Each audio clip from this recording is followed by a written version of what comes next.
So finishing up where I was going with this, you're going to divide by x minus 4 since we're solving for y, and you simply get, well, you have to divide on this side too, y equals 5 over x minus 4, right?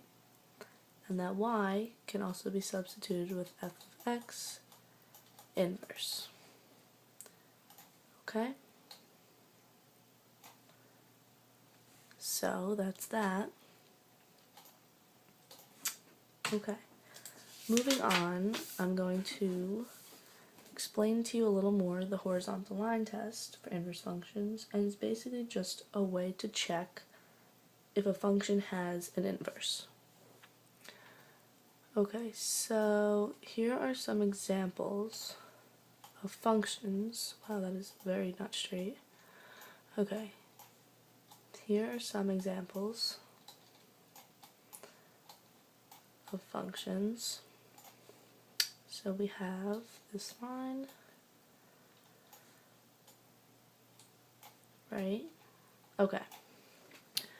And basically, in the horizontal line test checks if the line intersects the graph of the function f at more than one point. And the way to check that is to just draw the horizontal line. So we'll do that in a nice blue color, right? So you draw the horizontal line, and you can tell that the line only intersects the function at one point, so that has an inverse.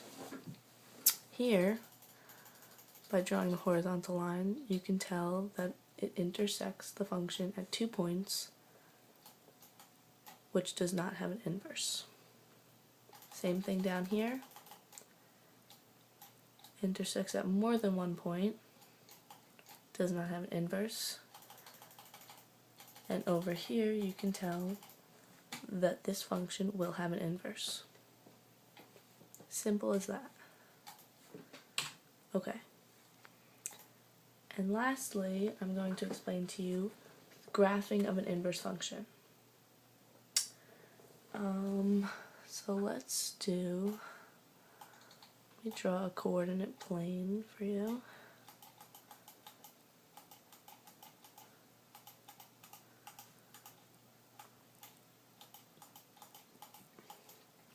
Okay, and just to refresh, the inverse of the function will have the opposite coordinates. Okay, this is the best way to graph the inverse of a function. So if we're given the coordinates, let's just go with -3.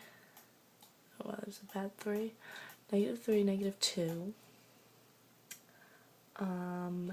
-1, 0. And